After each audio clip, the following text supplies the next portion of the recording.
Oh, yeah, Toronto Mike, yeah, down in the basement in Toronto, but I'm not going to tell you exactly where he lives because I don't want you coming to his front porch, knocking on the door, scaring his kids, scaring his family. Yeah, he's got a nice family. Yeah, they're very pleasant.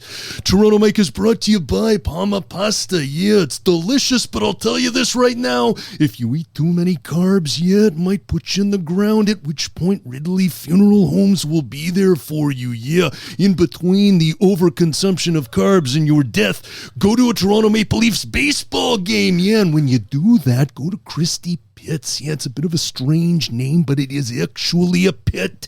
It is down in the ground, and the cops won't see you drinking a Great Lakes beer. Yeah, because sometimes in some places it's still illegal to drink publicly, although I hear, yeah, that City Council is doing a 17th pilot project to see if it'll fly at Trinity Bellwoods Park. Yeah, we just need Toronto Mike Mayor. Yeah, why not? Yeah, John Tory, Olivia Chow, Toronto Mike, make it 3-on-1. Yeah, put them together. City Council. It's pretty good. It's nice being here in the basement. The one thing I will tell you, though, this is not a home that was built yesterday or within the last 5 years or within the last 50 years, for that matter. I am 6'1". The ceiling down here is not. It might be 5'5". Yeah, but that's okay, because as long as the fire alarm doesn't go off or the boundless and endless construction that is occurring on the street does not create a loud thud or bang that scares the crap out of us, yeah, I won't jump up out of my chair and concuss myself. But it is wonderful to be here. Yeah, Toronto Mike runs the show. The Macho Man Randy Savage is honored, even though word is, at this particular juncture on July the 10th, 2025, I have been deceased for more than 14 years. Yeah. Elizabeth and I are partying up in heaven, yeah. What up, Mike? That was amazing. I would have given you 60 minutes for that, Scotty man. You would have, eh? Absolutely, in a heartbeat.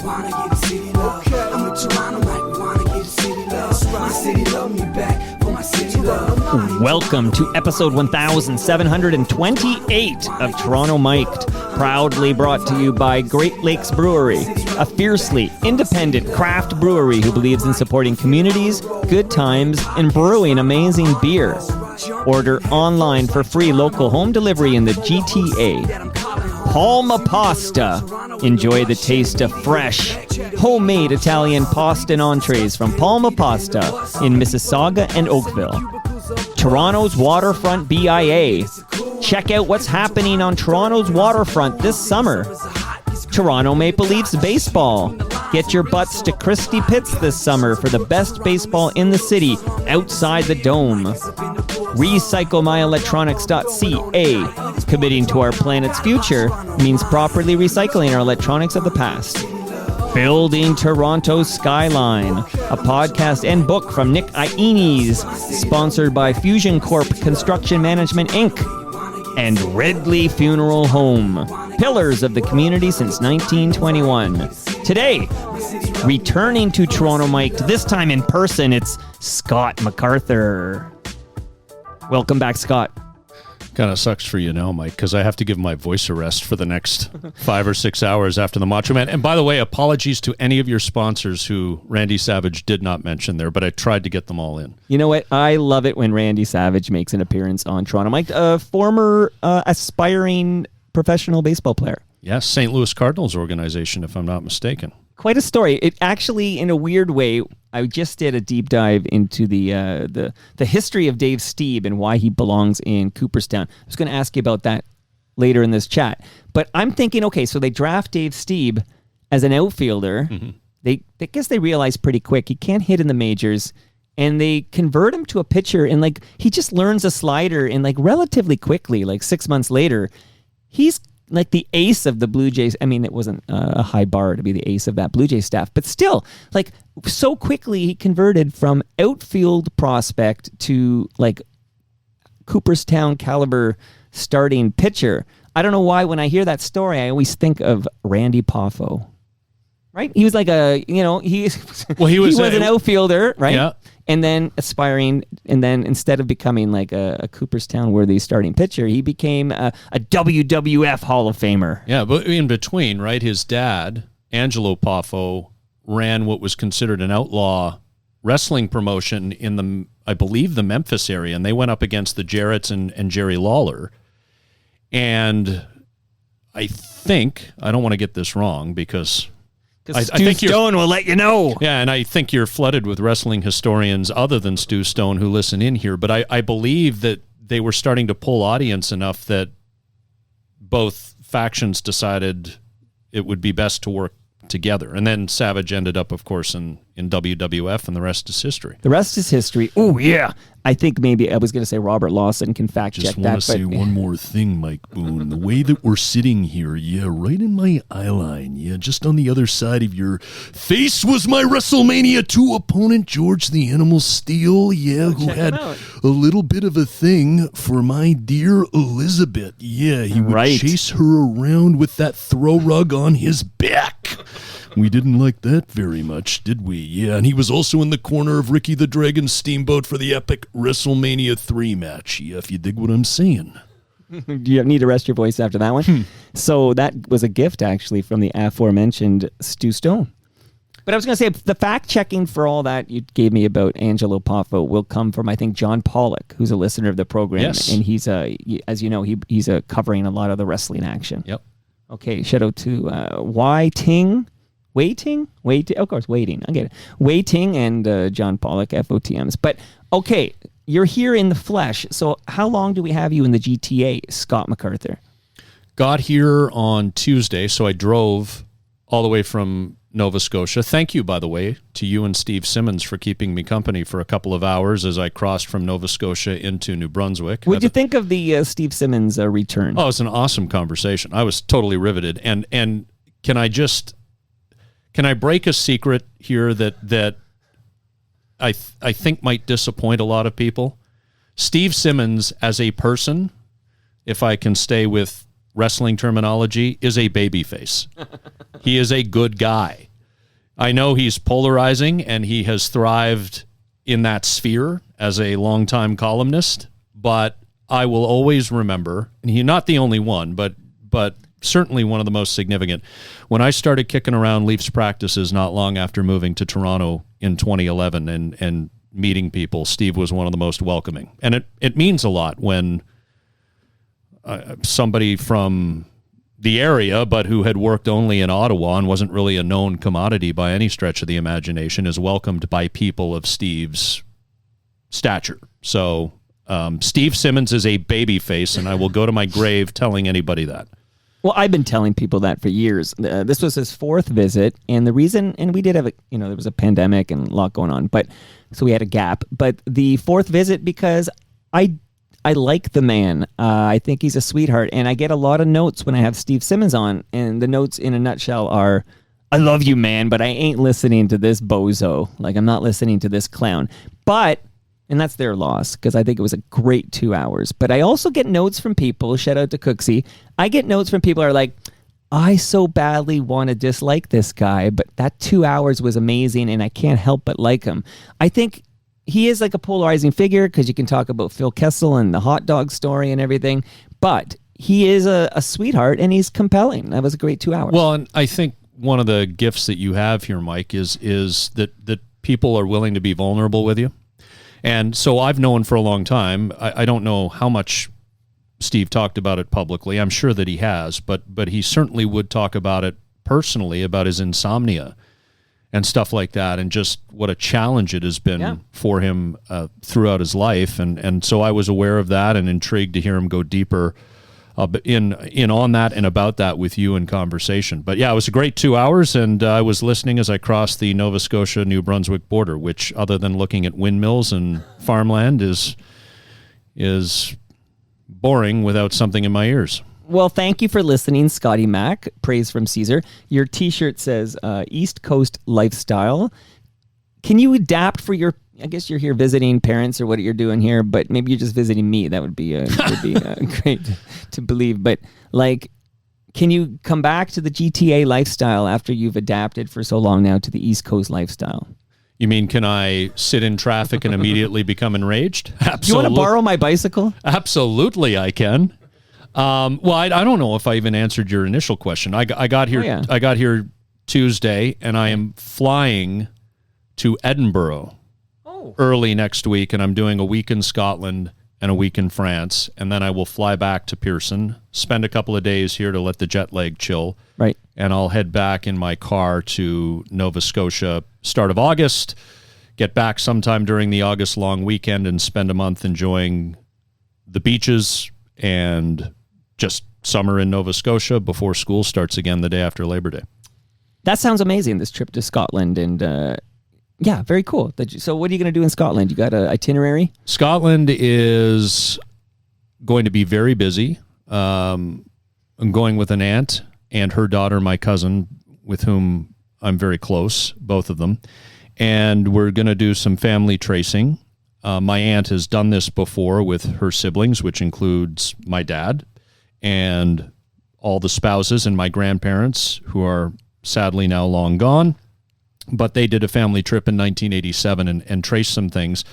So we're going to go to where we are from, which is Inverary, and we're going to spin up to Glencoe, because a little more than 200 years ago, after what we understand to be a dispute over sheep, our clan, which was the Campbell clan, may have been a little nasty to the McDonalds, and by that I mean may have slaughtered a few people, which then resulted in some of us coming over to Canada, or what was pre-Canada, Right. and settling, and 200 plus years later, here you are stuck with me in your basement.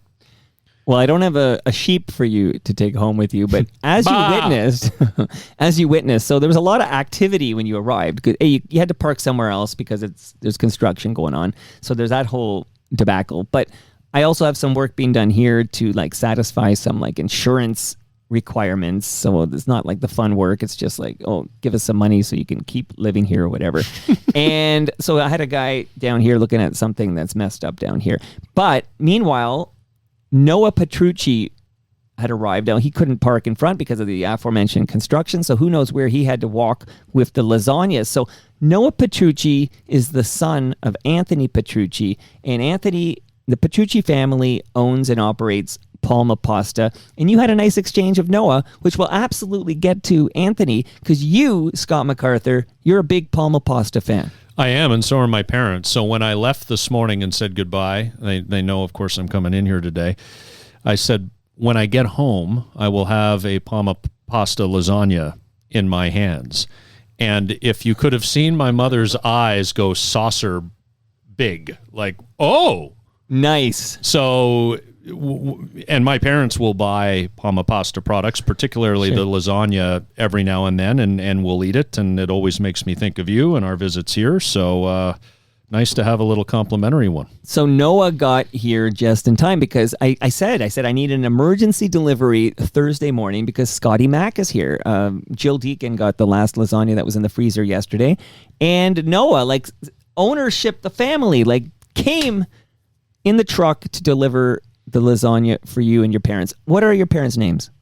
Dad's James, we call him Jamie, and Mom's Terry. Okay, Terry and James. Will Terry and James listen to this episode of Toronto Mike? They certainly will. Call him Jamie, though. James is too formal. Okay, yeah, so Terry and Jamie. I have a son named James. That's why I went Okay. to... my oldest is named James. Jamie. Okay, I feel like Jamie to James would be sort of like Mike to Michael or whatever. It's a little more formal. Yeah. Okay, I get it. All right, so will Jamie and Terry will listen to this episode? They will, yes, absolutely, and I'm sure they will do that before they devour the Palma Pasta, because there may be a slightly expanded family dinner suddenly being organized for Friday that will revolve around this lasagna. Well, that's perfect because you can stick it in the fridge for 24 hours and then you could cook this up tomorrow night. That's perfect here. But now, even knowing that your parents are listening to us right now, I feel like I need to be nicer to you. You've taken the edge off. I was going to be a complete jerk to you. Perfect. Excellent. That was the goal all along, Mike, was to soften you up without you even realizing it. But unfortunately, you have realized it. I don't want Terry to be mad at me is what I'm saying here. Okay, so I'm going to just go through, we mentioned Steve Simmons just made his 4th appearance to the basement. This is actually your 3rd visit to the basement. We'll explain all the episodes now. And as we go through this, I've been doing this recently. Going through descriptions of previous visits allows us to follow up on some things because it's been a while. But your first visit, Scott MacArthur, was August 2019. Episode 499, and here's the description. Mike chats with Scott MacArthur about his years at TSN 1050, his decision to join Sportsnet 590 The Fan and host Blue Jays Talk, his battles with depression, and his decision to live his life openly as a proud gay man. So that was a heavy 2-hour episode in August 2019. I can't believe it was almost 6 years ago. No. 499. I hadn't even recorded episode 500. Well, we talked, right, and we talked last month when I joined you over Zoom about Spoiler how alert. You were trying to do a big thing for 500, and you still did Bob McCowan. You still did a big thing for 500, but it wasn't it Hebsy and Tatty together or something? I couldn't. You know what? I tried. I'm going to just reveal this to you because I know before we press record, you were talking about Jim Tatty, and I was thinking I tried so hard to reunite Mark Hebscher and Jim Tatty on Toronto Mike, because Mark Hebscher has been on, I don't know, over 10 times. And for 5 years, we did Hebsy on sports. Hebsy, just a sweetheart FOTM right in there. He's game for anything. Love that guy. Jim Tatty would not do it. I had a one-on-one communication. He's basically, I got a big fat no guy. Okay. Well, I thought Wouldn't that have been great, though? I thought I heard, maybe it wasn't 500, but I thought I heard an episode where they were both on it. You heard another podcast, my friend, and I'm now jealous. Whatever podcast you heard, I'm pissed off it exists because I should be the one. Definitely one of those evenings I was on hallucinogens, I guess. The shrooms. Oh my God, you were still here back then. Okay, because the shrooms, I hear they're better in Nova Scotia, but what do I know? I got to just say that it still irks me because what a fabulous piece of audio it would be to have Mark Hebscher and Jim Tatty together in the basement talking about Sportsline and getting that story, and I would do my thing where I walk through it and ask the questions that all the fans want asked.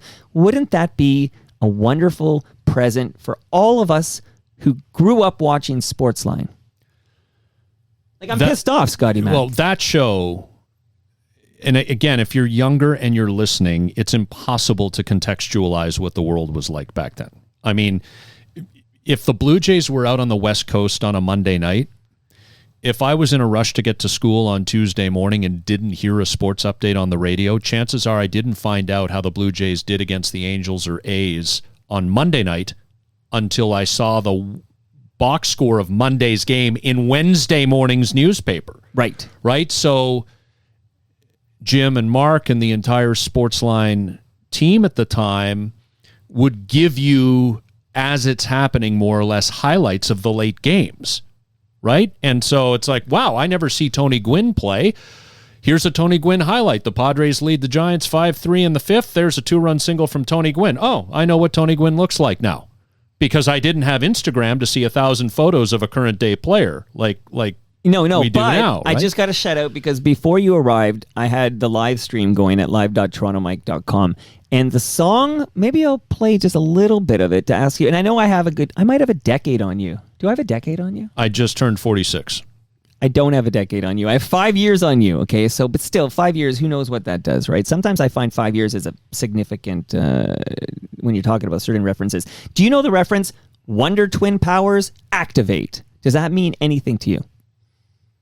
Okay, so I had a reaction that suggested it might, but I can't put it anywhere. So I just had... Is this a cartoon from the 80s or something? Yes. So, but early 80s, like late 70s, early 80s, Super Friends. And I just had a chat with Ed Keenan where he dropped the reference and we started talking about it. And I was thinking, okay, I don't think anyone under the age of 45 will get that reference. But and this you might music... be evidence. Okay, this music, do you know this music? Week in Baseball. Yes. Okay, so I just played this knowing you were coming over on a loop, actually. It's called Gathering Crowds. Just a little bit of it.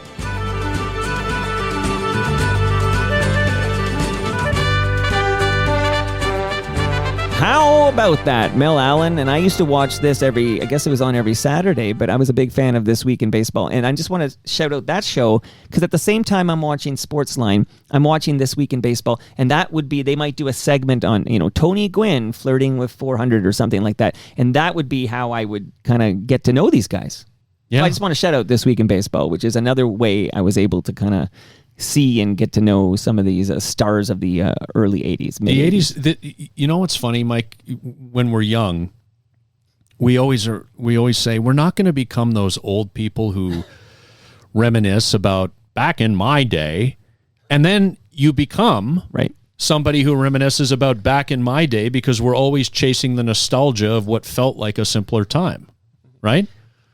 I do this I have 2 older kids, and I do this all the time with hip hop. All the time we talk about, my daughter will be into the latest rap song, and I'll have to go into this tell her what it was like when It Takes a Nation of Millions to Hold Us Back came out, and what Public Enemy was doing and stuff, and how Cypress Hill. It is. I saw Cypress Hill last summer. No shit. Yeah, at a beer fest. I saw him last summer. It's funny because you're just the tie wrestling and Stu Stone together. So I've told this story. We went from Cypress Hill to tying wrestling and Stu Stone together. So I'm waiting for Cypress Hill, and it's at C&E Bandstand at the exhibition grounds, and I'm there, and I can see who is it? Ryan Wallstatt. Do you know Ryan Wallstatt? From the Toronto Sun, he covers the Raptors, the Waz. Okay, so Ryan Wallstatt from the Toronto Sun is a big 90s hip-hop head. And he just comes up to say hi because he's been over here and he listens to the program. Hello to Ryan. Yeah. And he's like, Samoa Joe is here. That's what he says to me, okay? So tell the audience, because I know you're a wrestling guy, who's Samoa Joe? Do you know Samoa Joe? Samoa Joe is a large individual. And like he's one of, like the Samoans generally are built like brick shithouses, right? They're defensive tackles in NFL football. They're just big humans. And like the guy in Moana? Yeah, well, yeah. Is he Samoan? Do you know Moana? Well, that's The Rock, right? Yeah, well, it's The Rock as the actor, but that character, I feel like he might be Samoan. Please continue. But so they're big humans, and Samoa Joe is a big human being, and he's a great pro wrestler. Did a lot of time in TNA, then WWE, and I believe he's in the other one now with the son of the quadrillionaire in Jacksonville. I gotta catch up on all this, but so. I get told by Ryan that Samoa Joe is here, but he says it like, oh my God, like it's like he's saying Barack Obama is here or something. Samoa Joe is here. But I go, okay, cool, man. And then so I actually am with my daughter and my wife, and we're at this Cypress Hill concert drinking a lot of Great Lakes beer. By the way, I'm sending you home with some fresh craft beer. Can't wait. Let Jamie have a can. Okay? You bet. I'm drinking the beer. I'm enjoying the show, but I'm like, I don't know this name, and I'm feeling like I should know the name the way that Ryan's talking about Samoa Joe. So I actually, on my phone, I Google Samoa Joe, and I start learning about Samoa Joe, like in real time. I'm like, oh, and I'm telling, Monica and Michelle, and I'm like, oh, Samoa Joe is here. Here's who Samoa Joe is. Okay, interesting. So fast forward about 15 minutes. I'm in the crowd drinking my Great Lakes. I spot the legend that is the FOTM Hall of Famer who will come up later. I have a question for you. But Stu Stone, third time I've mentioned him. He's on the show, by the way, everybody, after my camping trip later this month. I see Stu Stone. We run up. We have a big hug. I go, Stu, good to see you, buddy. I can't believe you're here. He goes, Mike, I want to introduce you to somebody. I said, oh, yeah, who? Samoa Joe. He goes, Toronto Mike, Samoa Joe. And I shake hands of Samoa Joe, and I'm looking Samoa Joe in the eye, and I didn't know who he was 20 minutes ago, but I'd done a little Googling, and I look him in the eyes, and I go, Samoa Joe, what an absolute pleasure it is to meet you. Like I just learned he existed 20 minutes ago, but I felt like I was meeting a king or something. I was so like, wow. That moment happened before Cypress Hill last summer. Awesome. That's my Samoa Joe story. Yeah, Samoa Joe, and I think he's one of those German suplex guys. Like he'll throw you around the ring. Like he's elite that way. By the way, as you know, Stu Stone, Dark Side of the Ring, right? Absolutely. What do you think? And play this clip for him in a week or two when he's in studio with you. Dark Side of the Boon. Why not? Why not? I'll pitch it to him. Take us into the entire... Yeah, you can talk about how Bob McCowan and I had a fight over episode 500, and we could do a whole thing. Yeah, you can let all the dirty laundry out from your the Mike Bullard 1700 the Mike plus Bullard episodes. episode will be stellar, I think. Absolutely. Okay, I'll pitch it to Stu. So then you came back. So I know we're still in the descriptions, but I liked how these threads can be pulled out and we can come back. I kind of dig this. I did it with Simmons, but although Simmons would go like a half an hour based on something in the first description, I'd be like, oh, this is going to be a 2-hour episode. Okay. June 2023. So you were gone for 4 years. Now there was a pandemic in there. I got to throw that caveat. So you came back June 2023, but you weren't alone. But let me read the description. This was episode 1274, so 1274. Mike chats with Scott MacArthur about his departure from the Fan 590, working on The Rush on News Talk 1010, why he left, what's next for him, and how the hell he's doing. Richard Griffin co-hosted. He was here with us. We talked about the Expos, and there's some controversy with the Blue Jays. And another 2-hour episode, you, me, and Richard Griffin. That was June 2023. That was your last visit here.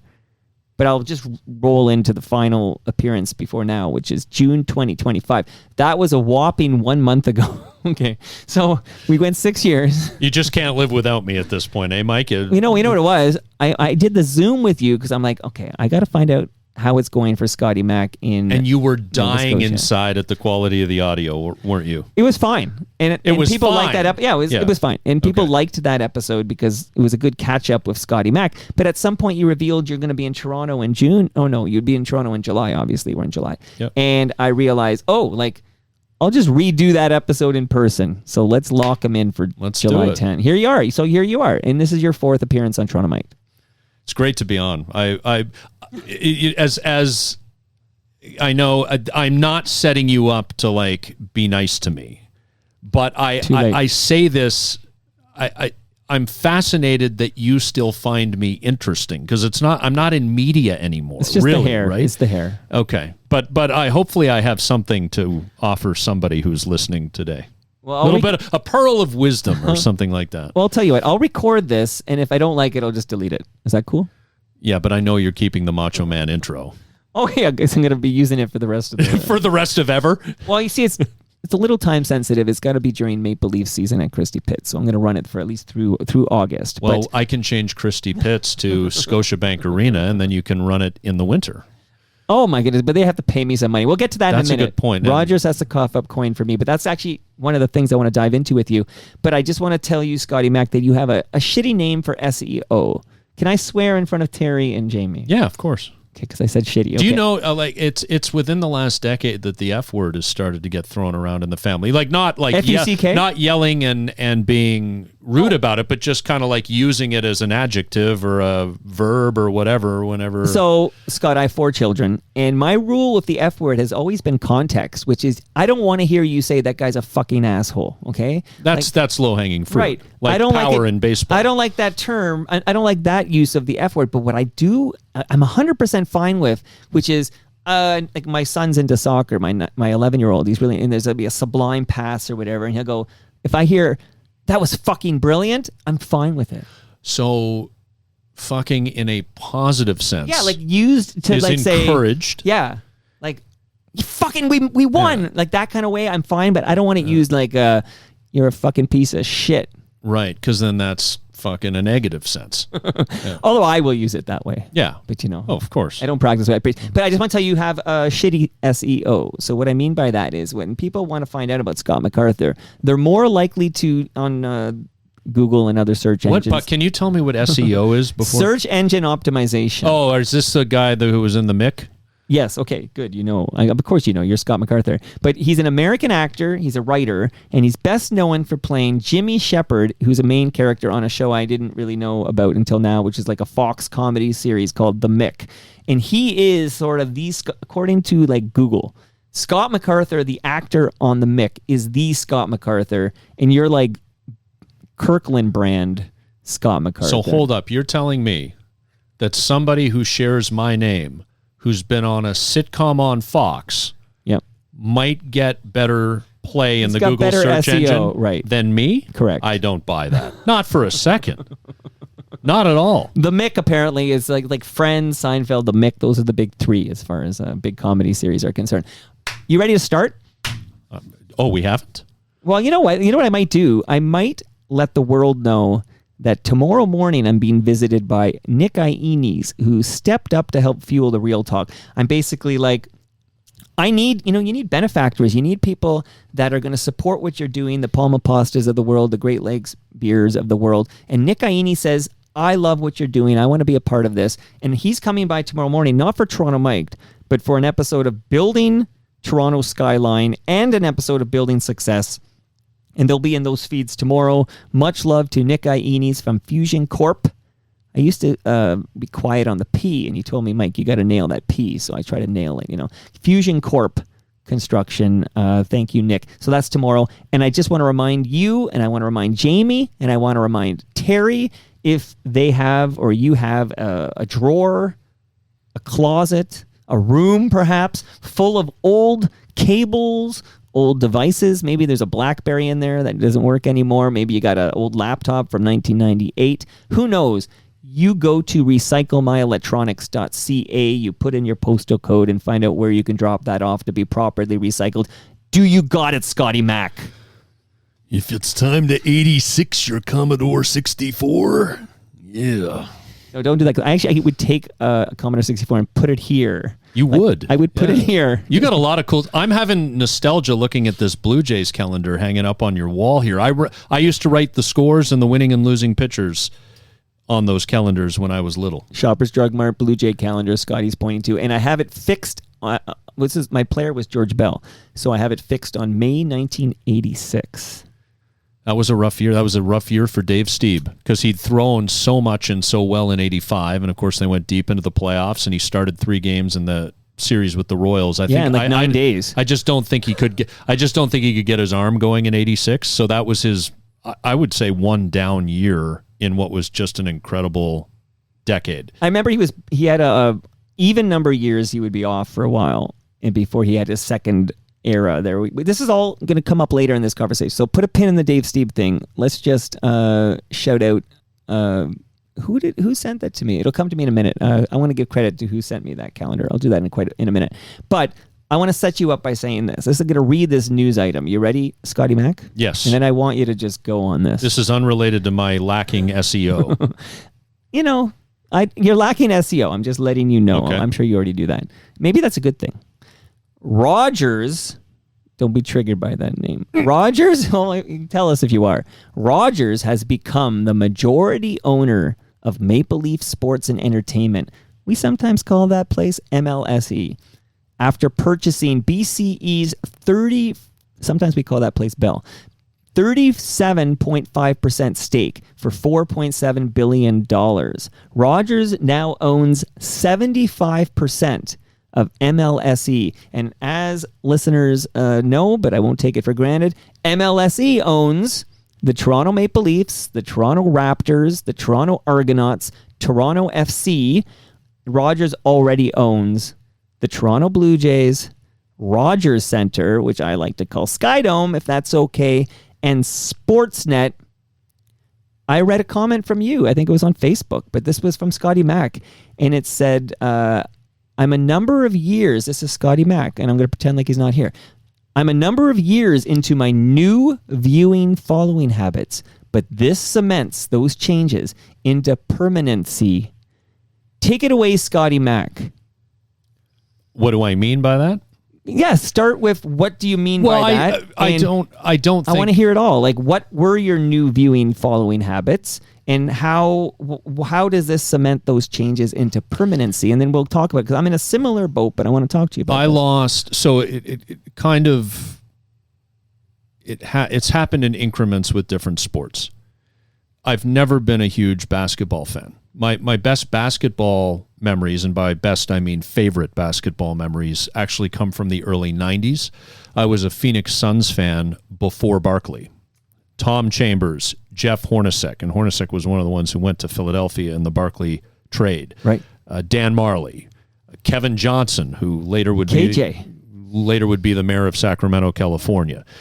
So I go that far back, and I remember the 93 NBA finals, and John Paxson's shot in Game 6 in Phoenix that sunk the Suns' chances to win a title. So that's actually my basketball heyday, 13, 14 years old. Sure. So, look, I'm glad there's a team in Toronto. 2019, we all got caught up in it. Raptors winning the championship. But did you get caught up in it? Well, I was actually in the middle of a move from where I lived on Fort York to the East End on Broadview Avenue, and had the Raptors won at home in Game 5, the parade would have been the day of my move. Oh. And the way that the parade ended up unfolding, I would not have been able to move my stuff that day. So so I was glad that they won in 6. So I watched the finals. Yes, I watched the games. But I'm not as emotionally invested as I would be, say, if it was a Toronto Maple Leafs appearance in a Stanley Cup final circa 2002, in a hypothetical world where that would have happened.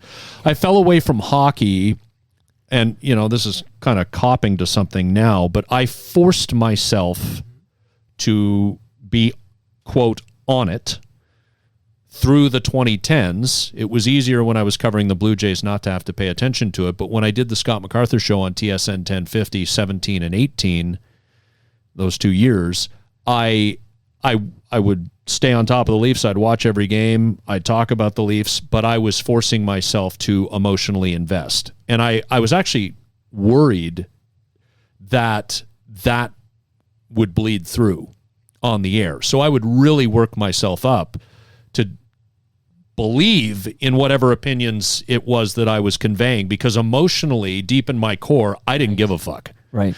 And 2 things happened with hockey. One was the Maple Leafs era of the late 2000s, early 2010s. It was a complete embarrassment. On the ice, off the ice, it was fraudulent, it was ugly, it was bombastic, it was boorish, it was shitty, it was confused, it was all that. Then the 2012-2013 lockout happened.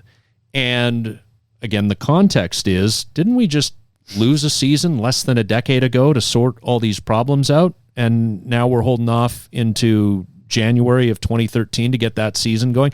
And it was around that time, I'm in my early 30s, and I'm looking around and I'm going, this is just all stupid. And so I never felt the same about hockey. And now that I'm out of the media and don't really have to pay attention, I don't. If you don't have to. If the Mitch, but I would pay attention if I wanted to as a fan, but I don't. Like, if the Mitch Marner situation had unfolded when I was 25, and you and I were sitting here, Mike, I'd have 13 opinions and be on to my 27th opinion without having taken a breath. I would be railing. But I look at it and I go, yeah, I get it from Mitch's perspective. And quite frankly, I get it from the team's perspective. And I'm just going to go to the beach. So that happened. And then baseball, I covered it for a long time. So I feel a very good understanding. Yeah, people think of you as a baseball guy. Right. I have a very good understanding of how that sausage is made. And that's all well and good. I don't have, if I may speak diplomatically and leave the swear words out of it, I do not have, how shall I say, a strong affinity for the current front office. And I will acknowledge the team is playing very well right now, just won 10 in a row and dropped the final game in Chicago. I thought they were going to go into the All-Star break on a 14-game winning streak between the White Sox and the A's. It was not impossible to envision that, but they're playing very well right now. But I don't, unless I pirate the TV broadcasts, I don't have a way of seeing it. I don't have cable TV. I don't buy the app that shows the games. But I realized, Mike, that it isn't actually that I've fallen away from baseball. It's that I've fallen into baseball in a different way. And I know you've had Mike Wilner on this program before. Many times. And he's talked about this lunatic sim league that he runs. And I am one of the team owners in that league. And so Wow. the way that I stay on top of baseball is to track the performance of players from all teams, because that affects our teams this year and it affects our planning for our teams next year, because it is a player retention league and it goes year over year. Now, this is the same league that Stu Stone is. That's Correct. the fourth mention. I'm going to document this when Stu's over here. Stu and his co-general manager Ryan Pasternak and I just made a trade a few nights ago. So to be competitive in this, and are you allowed to speak to the controversy or no? Like, we'd had a chat before I pressed record. Well, I'll speak to the controversy, but I won't name names. You don't have to name names. So tell us, and then I'll come back to my point here. It's just a really difficult thing for a listener who's like, what the hell are these two idiots talking about? But the best... I've never worried about that in the past. The best team in the league by record right now, we're at the trade deadline. So we play 78 games. The trade deadline is after your 51st game. So you play 26 three-game series through the year, one series per week. You have 13 opponents in a 14-team league, so you play one series at home and one series on the road against each team in the league, 26 times 3, 78 games. So we're all approaching or at the end of our 51st game, so 17 weeks into the season. So we're at the trade deadline. And the team currently with the best record in the league just traded the league's best player, Aaron Judge, to the team that has clearly had the most success through our 4+ year history, and to the owner of said team, who is easily the most adept at this game because he has the most experience with this game. And so it caused some rankled feelings and certainly made my final day's drive of the 3-day drive from Halifax to Toronto interesting, as the league was all worked up about this trade. And it was centered around the fact that how does the best team in the league trade the best player? And the reason that this player was traded, Aaron Judge was traded, is because his contract is expiring and he will be up in our off-season auction for bidding. So the theory in the mind of the seller was, I've got to get value for Aaron Judge while I can because I'm losing him anyway. Most of us look at it and say, you're the best team with the best player and you're subtracting him. What are you doing? So there was a lot of what's going on with that. Now, I respect your decision not to name names, and even though I know these names, I will not say these names. But can you tell us, are these known people? Like, are these famous people? Yes. So the seller and the buyer of Aaron Judge are names the average listener of Toronto Mike will be familiar with. Yes, they are from different walks of public life, but so intriguing. But they would be names that you A, would either know, or B, if you didn't, you could do a quick Google search and they would have a better SEO than me. And it's worth noting, if you email transfer $100 to mike@torontomike.com, I will cough up both names. Okay.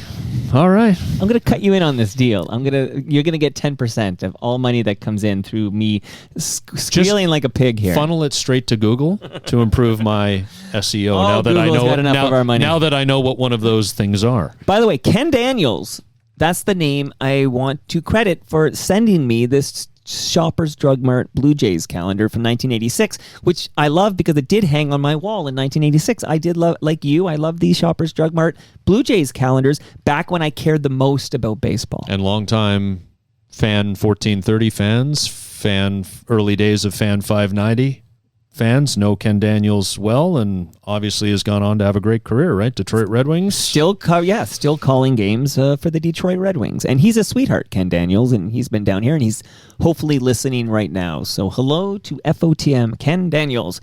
Okay, so we're still walking through. So one quote I had when you were talking about how you didn't care about hockey anymore. Let me get this right, Scotty Mac.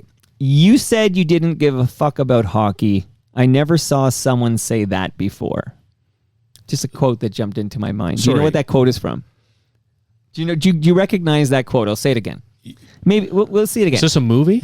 No. Oh, You don't said- hit me with the pop culture, Mike. Well, I am hitting you, and if you don't know, that's fine. You can only be Scotty Mac, but I'm going to say it one more time.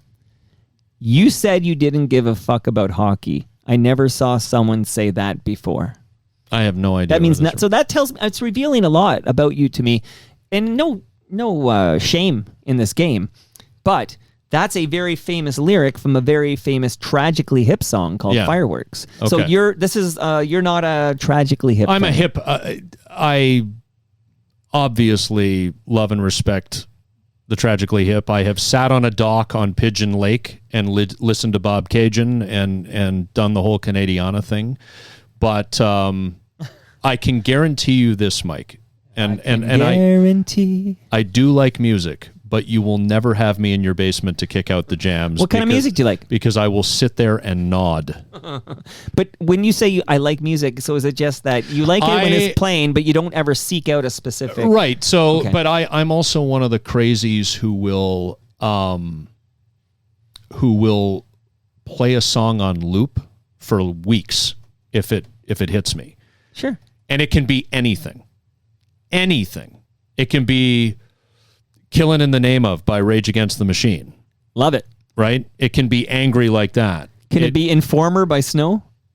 Yes. Or everybody wants to be like you, That's a great song too. right? So, because I hear you talking about the Snowman all the time, so I threw Everybody Wants to Be Like You into my Spotify after I heard you talking about him, and a good I know song. he's a buddy of yours and doing some stuff Yeah, we were with texting yesterday. I'm hanging with the Snowman, Scotty Mac. Maple Leafs baseball and all that. So I was, and it's funny because that song takes me back to a particular time in the very same way that Killing in the Name of by Rage Against the Machine does. And I mean, I'll listen to the Beatles. I'll listen to Chicago. I will listen to REO Speedwagon. I will listen to Cypress Hill. I will, but if you say to me like, what's your favorite type of music or what's your favorite song, I'll just sit here and drool like I'm waiting to eat a slice of pasta lasagna. And I'm willing to bet, as a Canadian human being living in this world in the 50 mission 2000s, cap. Like, I don't want people thinking I don't know who Gord Downey is, right? Or some of the big tragically hit By the way, songs. 50 Mission Cap about Bill Barocco. Right. Quick fact dropped on the show recently, which I have to follow up with the person being mentioned, but apparently Steve Paikin is going to recreate the trip that Bill Barocco took when Bill Barocco disappeared that summer. And like, this is happening, so I just want to throw it out into the universe that apparently there's a Bill Barocco thing happening, and Steve Paikin is very involved. I just learned about this the other day. And don't forget, from our last visit a month ago, Mike, Steve Paikin has to do a Macho Man impression next time he's in the Oh my basement God! with you. I did forget because we just did his exit interview. He left the agenda, and but he'll be back, and I'll absolutely remember to get him to do a Macho Man impression. What are the odds he does one? 0? He looks at you and says, I don't know No. who this MacArthur guy is and why he's suggesting that I should, and you're going to have to explain that it's a joke from when I was on Zoom, because I think I was on the day after Steve a month ago, if I'm not mistaken. Well, that would make sense And because it his came early up. June was his exit interview. Yeah, and It came up in conversation because you said, can you do a Macho Man Randy Savage impersonation? But it was somehow, it opened the door for me to pretend I was confused and suggest that you wanted Steve Bacon to do We're it. good together. Have you considered, forget Richard Griffin, have you considered a podcast with me? I feel like we're good. We could do it. Scotty Mac on sports. No, not sports. Scotty Mac on anything but sports. Actually, wait until the microphones go off a little later, Mike, and then I muting it start right now. talking business with you. Okay. So I do want to walk through this sports thing with you. So you didn't get. So I understand hockey's out. You had to for work purposes. You had to follow. I did watch the Leafs Panthers game 7, which I mentioned to you a month ago. So you'll be drawn into like high stakes. I wanted to see if they were anything different than what they had been, and of course the answer was no. No. And but that draws in casual fans if it's a game 7. But Mike, I wasn't angry about it. Right, you don't have an. I watched emotional with investment. a mixture of amusement and bemusement, Right. and I was just like, "Oh, okay, all right." Okay, so we've covered Leafs, we've covered Raptors. I know you're a big NFL fan, but have you ever had any love in your heart for the CFL? I mean, love in my heart, like, I don't dislike it. This guy. Doug Flutie, I'm an Argos fan. If you are saying what would your favorite team be, I also have sort of a small part in my heart for both the Winnipeg Blue Bombers because my dad's parents grew up in Winnipeg, and the Saskatchewan Roughriders because my mom's parents were born and raised in Regina, and I know that it is a conflict of interest to hold affinity for both the Blue Bombers and the Roughriders given their rivalry. Right. But here we are. I am the product a generation later of Prairie grandparents. So I kind of like those teams, but I'm an Argos fan, and I enjoy when they beat the Tiger Cats. Oh, Pakin's going to hate hearing that. Oski wee wee. Okay. What about Toronto FC, TFC? Have you ever had any interest in MLS? Got into them. One of my brother's best friends, no longer, but they're still very good friends, but one of my brother's best friends at the time, no longer now, worked for MLSE and did a lot with the soccer team. And so in the exciting run of late 2017 and then the subsequent, and here I'm going to sound like a complete moron, but was it CONCACAF Champions League, or it was whatever it was that followed in the spring of 2018 or winter and spring of 2018 off the MLS Cup in 2017. I played a lot of big games and was quite into it there. Really enjoyed the experience at BMO Field, but no, I would be offending diehard Toronto FC fans if I appropriated their team and suggested that I was a huge fan. So that brings us, and again, I'm just really naming the big league teams that Rogers now controls with their 75% stake in MLSE. Prior to that, again, prior to buying out Bell, they already own this team, but I want to focus a little bit on this team. Tell me what happened to you and the Toronto Blue Jays, like just in great detail, because I know that was the one Toronto team that you seem to truly care about and have some investment in. So the Blue Jays, the Blue Jays have a hugely important history personally for me. I come from a baseball-loving family. My grandparents loved baseball.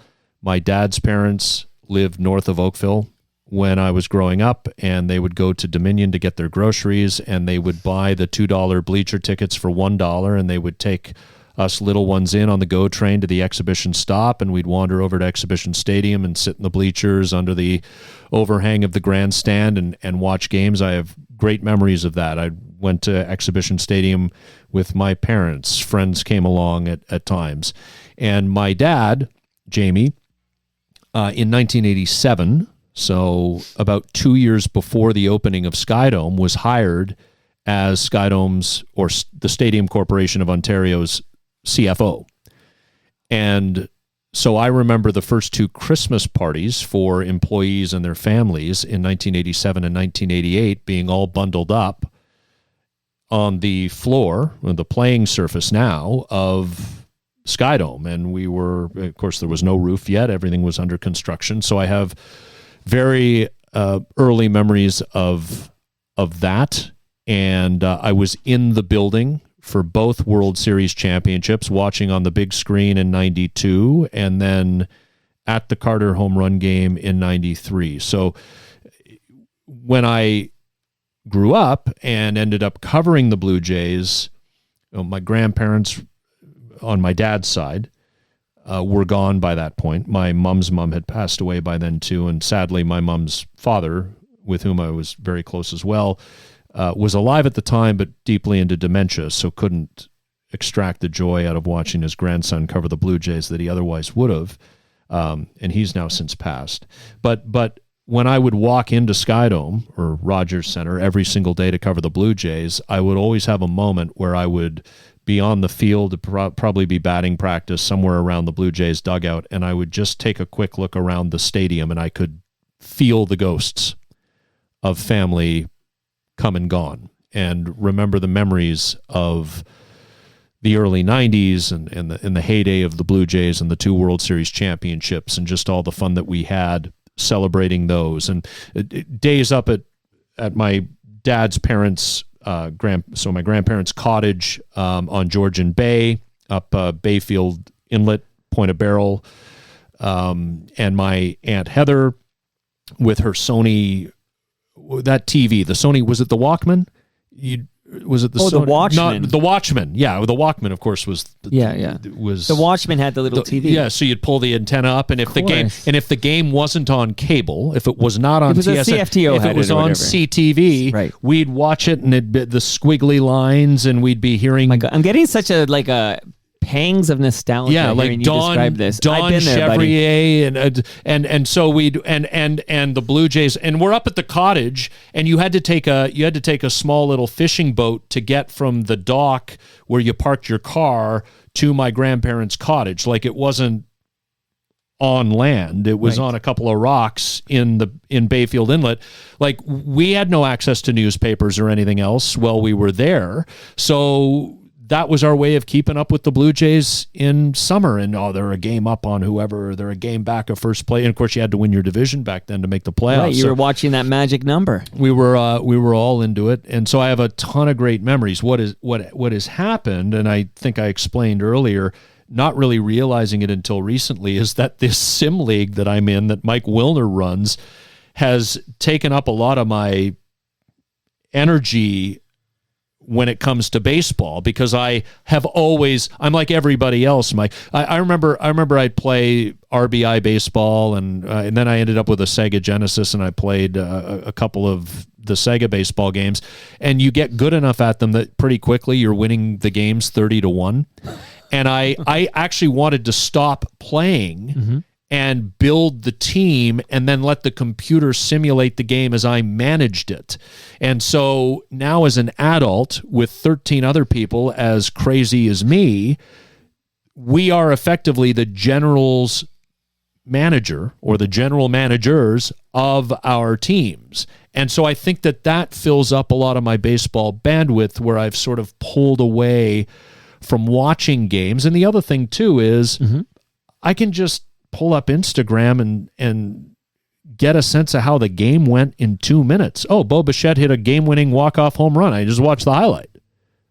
So I still know what's going on, and maybe in some ways I have a better breadth of knowledge of what's going on, because I stay on top of the players league-wide as I try to build my nerdy sim league team for the future. But I am less invested in the Blue Jays, and less invested in spending 2.5 hours every evening sitting on my couch when I live in Nova Scotia with a bunch of other things to do, watching a game. But you still care. Like, you still root for the Blue Jays?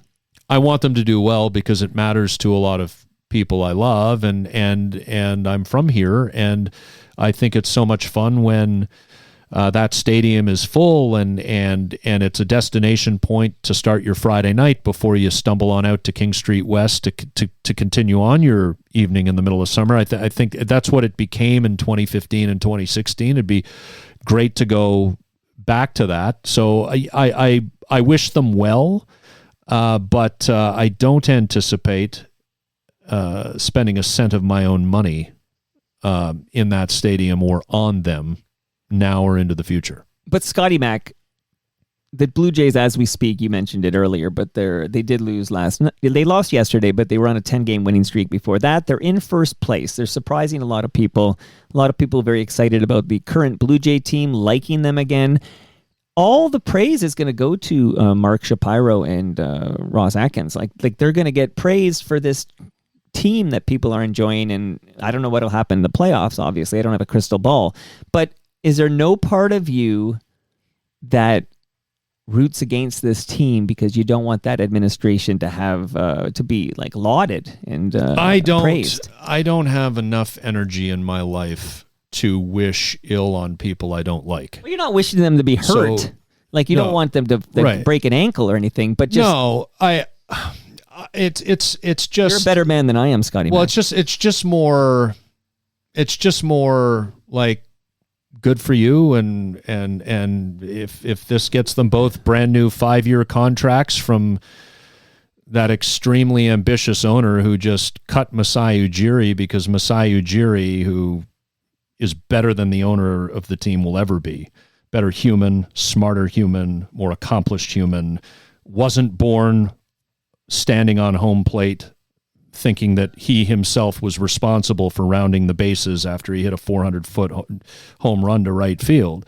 You know, Masai Ujiri, who does a lot of things for the community, who does a lot of things for the global community, who's brought the only professional sports championship outside of the CFL. I don't want to piss Mike Hogan and outside off. of TFC. TFC 27. Okay, so now I should probably shut up on that. But of the big so-called big three, yeah, we since can't 93. We can't say big four because there's no NFL team in Toronto. We have a big three in Toronto. In big three, the only big three championship. But we can't keep them around because why would we do that when we don't want to pay for excellence, when we can strip things down to bare bones and cut costs here, and put the company into massive debt to buy out Bell shares or controlling interest in MLC and do all that. Great, good stuff. Like, whatever. I just, I'm a Chicago Cubs fan and have been since 1986 when I was 7 years old. But I find Tom Ricketts, the owner of the Cubs, and in the Ricketts family as a whole, and they're very heavily involved in Republican politics in the United States. I believe Tom Ricketts, the Cubs controlling owner, has a brother who was a governor of, I want to say it was Indiana. It was one of those red states. I find him and his family to be odious, and so I'm thrilled that Kyle Tucker is a Cub, and I'm thrilled that they're having a pretty good season, and I will be interested down the stretch drive to at least follow them, but I just will not because I'm put off by these people, but because where I'm at in my life, Mike, I'm interested in different things now. I'm just not going to spend 2.5, 3 hours every night sitting on the couch watching a baseball game when I could be doing other stuff. I agree with you. I'm curious, when it's playoff time and there's a Blue Jays playoff game, will you be at a sports bar or somewhere where you can watch that game? Well, I'm guessing, because if they make the playoffs, cue the cranky, why are we playing at noon? Why are we playing at noon? As if it's never happened before. As if it doesn't make sense when you think about who decides the schedule and as why. if the reason has never been explained a billion times. It doesn't mean you have to like the reason, but that is the reason, and it's not going to change. So my answer is unlikely, because the first semester of second year, or the third semester of my college program, the final 3 or 4 weeks, so mid-November to the Christmas break, is spent on practicum in a work environment. And so they jam 4 months of educational content into 2.5 months from the day after Labor Day to mid-November. So I'm thinking classes and school days will be long and drawn out through the week, and I will be otherwise occupied. Okay, but if you didn't have school in the way... Oh, hypotheticals. Okay, so if I was just Al Bundy with my hand slipped halfway down into my... Yeah, Peg. Oh, Peg. Whenever I want to do a parody of that show, which I watched a lot of, Married with Children, I can't stop thinking about the Simpsons parody of Married with Children with, Peg, like, whatever, he flushed the toilet beside the couch. Do you remember this? He goes, and Peg saying, let's have sex, Al. Oh, Peg. I Married with Children would not be on TV today, right? I don't know. I think it would exist as a streaming show on. I hope it would, because why not? It is. I follow an Instagram. I think it's Al Bundy Clips or something, and so it'll pop up on my feed, and I'll watch it, and it's like I'm 11 years old and seeing it all over again for the first time. There is a crossover with your WWF, and I remember King Kong Bundy, on the show, and he was like a cousin, right? Yeah. Because his last name was Bundy or something, right? So there you go, Married with Children, and I know that's one of those shows where when it was released on DVD, they didn't want to pay to license Frank Sinatra's Love and Marriage. Right, okay. So they had a sound-alike copy. So imagine you're sitting down with your DVDs. We have to go back in time to like when DVDs mattered. But imagine you're sitting down to watch Married with Children, and you hear a different theme song when that fountain goes up, right? The first scene, I guess, is the fountain going up, and then you hear Love and Marriage, and you're hearing some bullshit sound-alike clone, which is not even the song Love and Marriage. Anyway, I digress. But it actually adds to because the Bundys were just so pathetic, right? So it actually, I think it adds to the personality of the show that it's not so pathetic. the chairman of the board, right? Right. Okay. The fifth and final mention. But I want to answer the question you asked, which was if I, in a hypothetical scenario where I didn't have class. I just want to know, is there any emotion? Do you have any emotion for this Blue Jays team? I would probably watch a playoff game. Yeah. If the stakes are high enough to draw you in. Sure. But I would not be yelling and screaming at the TV and dying with every pitch. I would simply, similar to the Leafs Panthers game 7, I would be watching with interest to see how it played out, but I would not be. Fair enough. I reserve my energy for the San Francisco 49ers, Mike, and my good friend Uncle Sean Levine, my former producer who lives in Nova Scotia now, has actually suggested to me, and I think he means it, that we should put a camera in my living room. Oh, train. And like a live stream. And live stream me almost like I don't even know that the camera's on. That's funny. But because I pace, I scream, I yell, I still have that, but for the 49ers. I just find the NFL is an easy investment. If you have a favorite team, it's 3 hours a week. If you have a fantasy team and that's your thing, you can track players throughout a Sunday, and then it's sort of incremental Thursdays, Monday nights, the whole deal. I just find the NFL schedule is very manageable, very digestible, and it doesn't require you to give up your life to stay locked in with and on your team. From 83 to 93, that's a solid decade. I think it was important to me that I wanted to tune in to like all 160, be it Tom Cheek and Jerry Howarth, or if I was lucky enough, it was on TV. But it was important for me to follow my Blue Jays, who I loved, like for 162 regular season games. Yeah. But now, as I'm 51 now, this season's way too long. It's way too insignificant. Like even before this 2025 season, which I haven't peaked at any Blue Jay action at all in 2025, and I don't even feel like I miss it. I can't believe how many hours people pour in during summer hours too. Like to me, it's different. Like I'm going to watch my Raptors or my Leafs particularly because it's like a cold Tuesday. It's a cold winter night. Like it's freezing outside. It's snowy, whatever. But these Jays games are playing in the summer. Who wants to sit in front of a TV for 2.5, 3 hours? Well, but that's it. So, and I think I told you when I was with you over Zoom a month ago, like I love doing the Exit Philosophy podcast with Griff. I love the doing of the podcast. Griff is amazing, like just a wonderful guy. But I knew that as I really resented sitting down on like a Saturday, late Saturday afternoon, everything's an hour later out there, right? So your 3:07 Saturday starts 4:07. And I'm not going to lie to people and say that I watched 9 innings or more, depending on how it went, but 9 innings of every game. Right. You don't have to do that to stay plugged in, but you do need to have a sense of what's happened in games. Right. And as I would sort of feel a resentment, I wanted to be doing other things. And so I think that's pretty telling.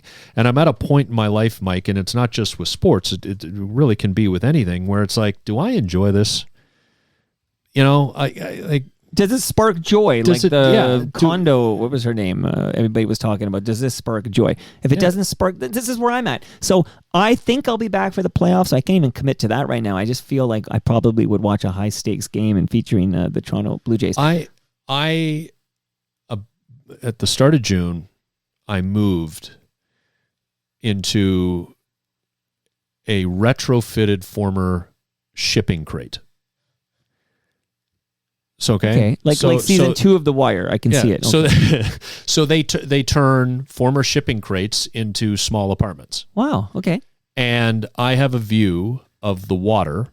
So I have perpendicular sliding glass doors. So I slide both of them open, get the cross breeze, And from my couch, I can sit with a coffee and stare out at the water, and that's the way that I start my mornings. That, and somebody may listen to this and go, Jesus, you're boring as shit. Nothing can bother me in that moment.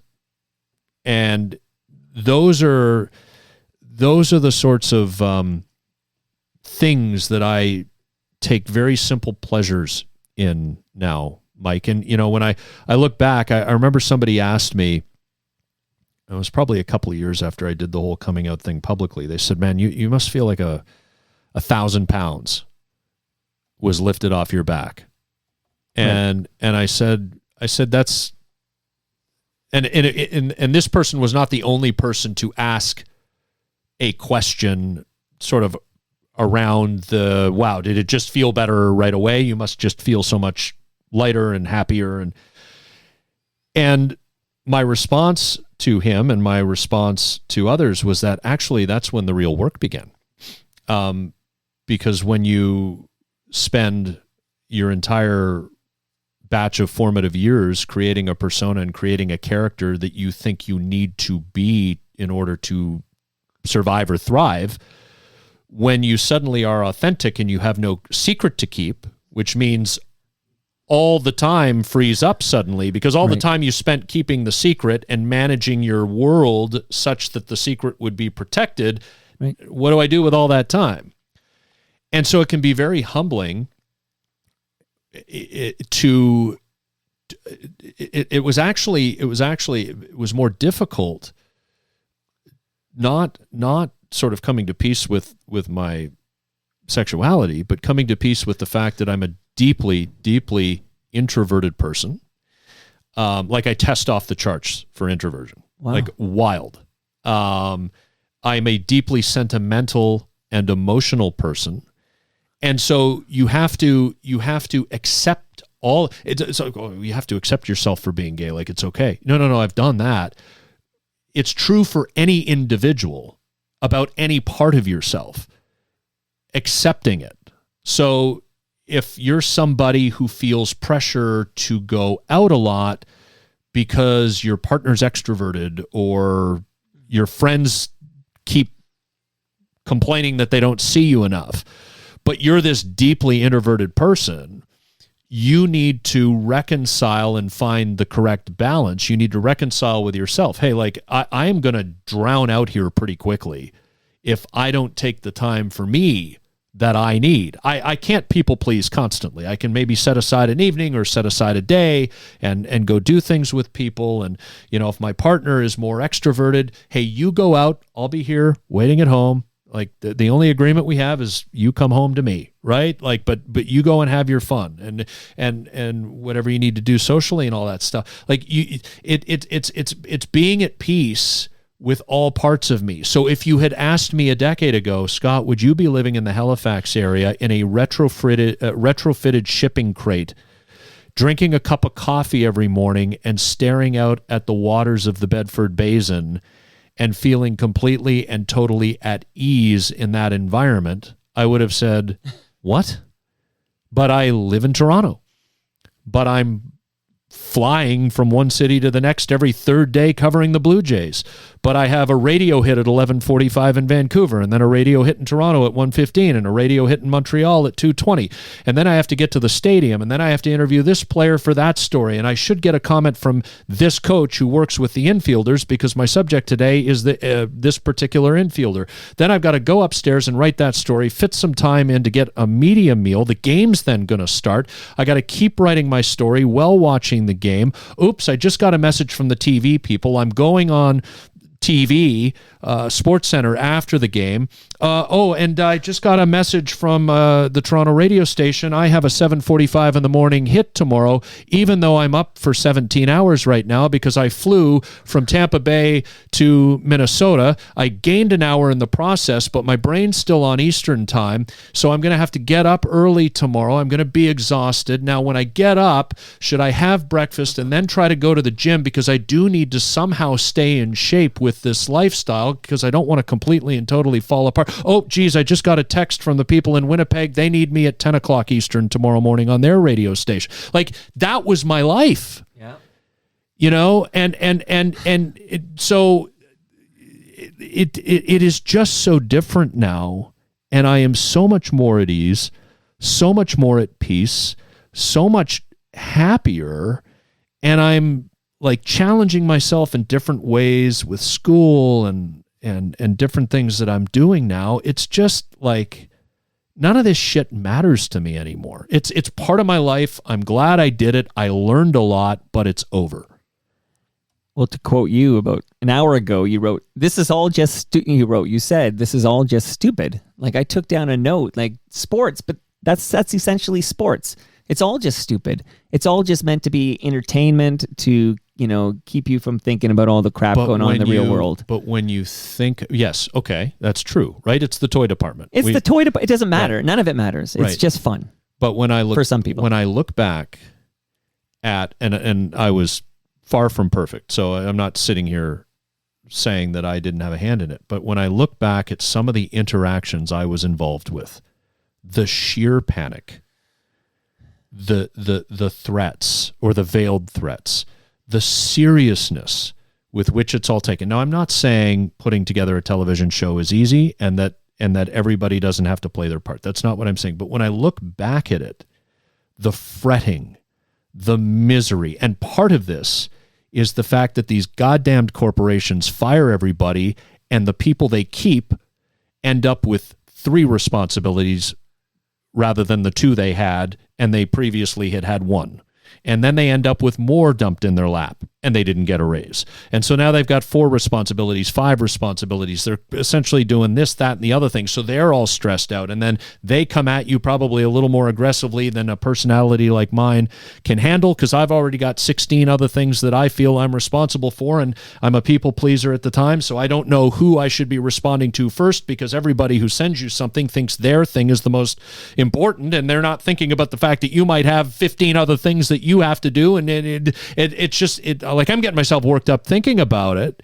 It's almost like a PTSD trip that I'm on right now. But I look back on it, and I learned so much about who I am, what I want in this life, what I accept and tolerate in this life. And I walked away from all the parts that I do not accept and will not tolerate. Well, I don't want to trigger you in that PTSD, but I'm going to just ask you specifically about the R word, okay? The R word in this context is Rogers, because you worked the last 2 radio stations you worked at. One was owned by Rogers, that was 590, and you were let go from that job, and then you got a job at 1010, co-hosting of The Rush, and that's a Bell-owned station, and you quit that job. And then you guys go back to the archive. Everybody, I did that essentially to save my life. To save your life, and then and again, that's more about me than them. I want to be clear well, you've about always that. been very kind to Bell, but you've been less kind to Rogers. And I'm wondering, because now this is where I was going with the whole. Again, I'm quoting you. I'm a number of years into my new viewing following habits, but this cements those changes into permanency. So I wanted to kind of establish, like, what were the new habits, and we walked through all the teams, and it was very interesting to hear your thoughts on it all and where you're at with the Toronto Blue Jays, for example. But the fact that Rogers and Edward Rogers Junior, what do we call him? The third? What? I don't even know what the term is for the current Rogers guy. I know Ted Rogers is the guy with the statue. He's dead. Yeah, the son of Ted Rogers. The son Edward of the Rogers. entrepreneur. Okay, yeah. So Edward Rogers. So what factor does Rogers owning all these Toronto teams play in your emotional investment in these teams, considering your personal experience with the big red machine, Rogers? Well, there's a broader societal issue. I mean, again, we refer to sports as the toy department, but there's a broader societal issue, and it's not limited to Canada, that I believe we're living in an era of corporate totalitarianism. Maybe we have been for far longer than I've recognized, but I don't believe it's healthy for big, massive corporations to own so much of what feels like everything. So that is not specific to your question, but it is an overarching issue that I have with our existence. Keep you and me yelling about whatever social issue, Mike, the big matters of the day, right? Rhonda, who was born Brett, wants to run a 100-meter race in high school track and field 3 states over in a town you've never heard of and will never visit. And that's what matters here, right? Not the fact that a company has its name on every stadium and what seemingly is every other street in this country, right? Or in that country, United States. So keep the proletariat fighting so that the wealthy can accrue and further accrue. So that's the general overarching issue I have with corporate totalitarianism. Some people would call it fascism. Specific to this, I was a very unhappy person for those 3 years. I blame myself for it because I had heads up in advance and still chose to make the move. So that is my responsibility. That is 100% my responsibility.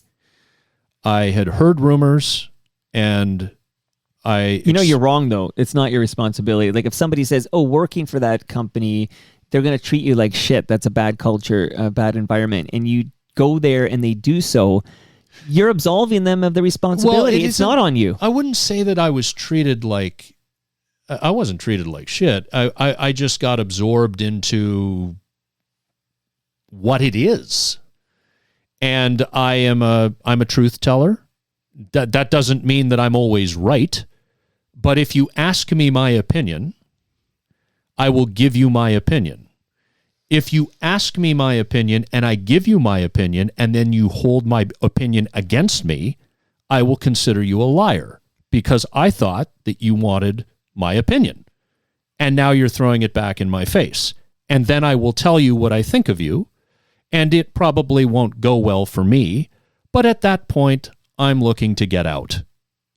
And I did. So well, they fired you. Right. Okay, right. So, and I can't get into the minutia of that, but all I'll say is that I don't have warm feelings. And it gets back to what I said earlier, which is as we get older, and I hope it's true for all of us, but as we get older and we start to understand ourselves individually better, mm-hmm. If we are, and I understand that there is some good fortune that goes with this, it is not the case for everybody. Certain stressors, financial pressures, responsibilities to others, particularly dependents, all of that can come into play. But as we get older, what I hope for each of us is that we are able to take the time to better understand ourselves so that we can become more authentic versions of ourselves, which means that even if it leads to a disagreement or disagreements that may cost us a toxic relationship, that may cost us a job, you're being you. And that ultimately, whatever comes next will suit you better and you will land on your feet. I think a good chunk of misery in this life, Mike, is that a lot, and it is not a fault thing. So I don't want people to say, it's not blame. I'm just talking about sort of my general perspective on this existence, which, and let's be honest, I mean, there are a lot of wonderful things about this existence.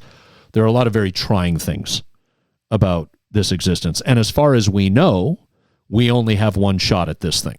If we are reincarnated, I don't remember my previous life. So I can't sit here. Let's not bank on that. Okay? Right. So be yourself, pursue the things that you care about, and cut out the types of people and the types of things that rob you of your joy. We don't, it's the old thing. The 87-year-old is lying in their hospital bed and somebody goes up to them with a recorder and says, "Can I ask you a few questions toward the end of your life? I wish I wouldn't have worked as much. I wish I would have spent more time with my loved ones." Like blah, blah, blah, blah, blah. Sure. Right? Okay. So I'm 46 and I'm doing that. Thanks. Like, I'm not crazy, even if I sound it. I'm just not I'm just not caught up in the goddamn grind culture that this city lives off of. And I hear the panic in people's voices. A lot of people who think they're going broke tomorrow if they walked away from that job that's keeping them up at night and making them cry and breaking them down. And you ask them, like, so do you own this home? Well, I carry a mortgage, but I own more than half of it or 3/4 of it. Okay, what's your salary? How much do you have in the bank? Oh, you're not going broke tomorrow. The misery ain't worth it. And that's why you quit your co-hosting gig at News Talk 1010. I did that. I had a breakdown. Yeah. And again, we're not obviously. I have no problem talking about that. I had my experiences at Bell generally were positive. TSN is very much sort of a family-oriented place. I think the one thing I never go back, Mike, and say to myself, what could have been? Because I'm in the right place for me right now, doing the right things for me, et cetera, et cetera. But I've sat with myself and asked, if I had not left TSN at the end of 2018, would I still be in broadcasting? It's possible. Now, but I am somebody who believes, not that there's necessarily a spirit guiding us or whatever, but I'm meant to be where I am now. And so the path that I took to get here was the path I was supposed to take. Right. And so the decisions that I made with the best intention and with the best information I could at the time. But would I still be doing this if I had stayed at TSN? Because I have generally very good memories of my time there. I just, the 1010 thing, like I think I told you on the Zoom chat a month ago, when I got shit canned by Rogers, I totally pulled away from the industry and actually started applying to Ontario community colleges for social services work. And I'm now studying that in Nova Scotia back at school. But so the opportunity at 1010 comes up and I'm conflicted inside when those conversations are happening, because I know that my head and my heart are saying move on, but I also know that I have a mortgage, that I live in an expensive city, and that the bills need to be paid. And also I was still in the mentality that I think a lot of us are in, which is, well, this is just what I do. And I'm being offered to come back and do it, albeit in a different genre, but I read newscasts on a Bell-owned radio station in Ottawa for 10 years in the 2000s. And it's a good gig in Toronto radio because it's a big AM station and it's fantastic. The afternoon drive. Yeah, it's all of that is all positive. What I should have been is more honest with myself at the time and taken the chances that I ended up taking. Because when the mind and the body start breaking down and saying, we're not even giving you a choice now, pal. You keep doing this. This anxiety that's oncoming, that started with me trying to catch my breath as I would walk to work for 40 minutes because I lived in the East End and worked at Richmond and John. I would walk to work and walk home every day, and I would practice my breathing, for God's sake. And I initially thought, well, this will just get better as you get in tune. And it was hard because, I'm entering a new genre in a city where I have plenty of sports contacts, but not necessarily a lot of political contacts or what have you. And it's still kind of COVID, so it's not like there are these soirees or these opportunities to go have a drink with somebody. Things were still pretty controlled. Right. At that time, or at least I was making the decisions to play it on the safe side at that point.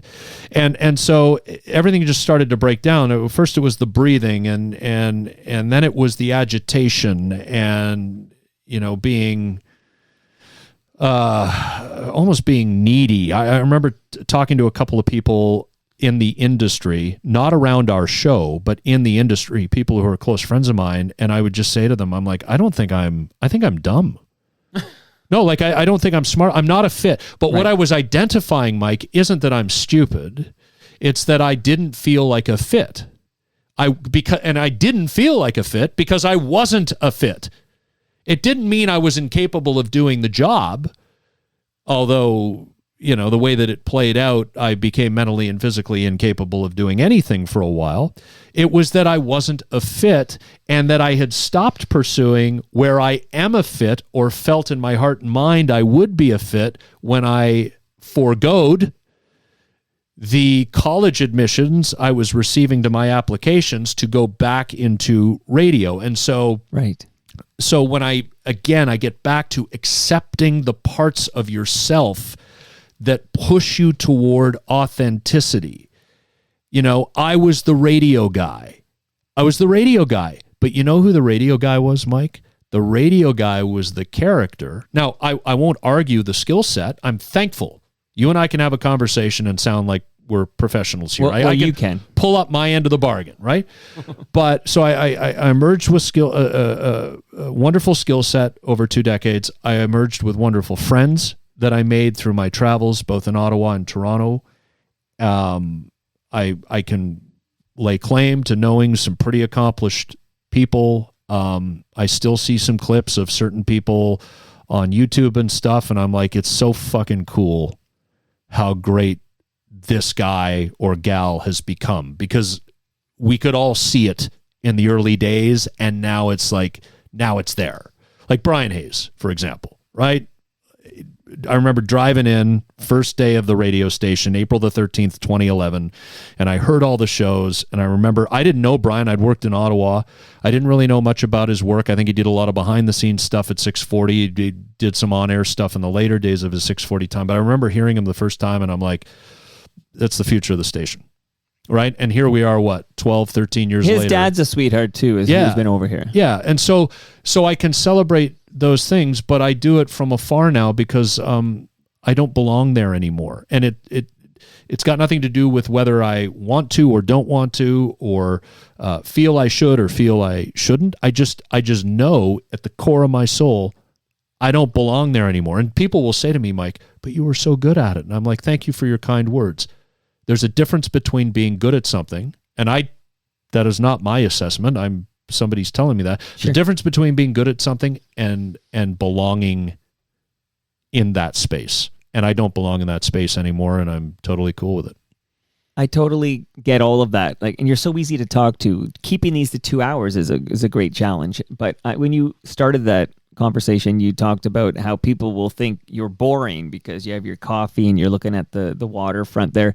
And I'm just here to tell you doesn't sound boring to me at all. Like, that sounds amazing. And it sounds like you found happiness. Like, you had the courage to kind of blow up your current life and identity. Like, I'm radio guy in the biggest city in Canada, and here I am on afternoon. You blew that up, but Mike, and you found happiness. Radio guy was the character that kept the secret and protected the secret. You know why? Because my job, especially when I was covering the Jays, but in general, my job was something that all my friends, whenever I got to see them, wanted to talk about. Tell me what Jose Bautista's like. Right. Tell me what Mike Wilner's like. Is he like the guy on Jays Talk? Right. I tease Wilner about that too. And he's like, well, what did you say to them? I said, I disappointed them and told them you're a good guy, and they were, and he's like, well, thank you. But what's Jose Bautista? What's Mike Wilner like? So I would end up reconnecting with friends when we both had free time. They were busy with their lives too, getting married, starting families, busy at work. So we wouldn't see each other much, but when we would, they would ask me all about my job, and that would cover the me end of the conversation. So if we're talking about my job, what are we not talking about? Right. We're not talking about Scott MacArthur. Right. And so when there was no more secret to protect, right, I'm looking around and I'm going, I don't think this is me. You don't need to wear that mask anymore. Well, yeah, but it's also, when I talk about learning about yourself and accepting things about yourself, I just assumed, okay, I'm going to be big gay broadcaster dude now. Like, just add gay in there and I'll just work for 25 more years and retire like everybody else does.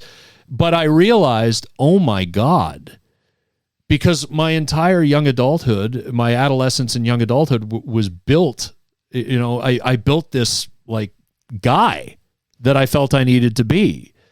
And then when I didn't need to be that guy anymore, it stunned me, worried me, and surprised me for a while that the career was part of what needed to go. And I didn't realize it until I had the breakdown.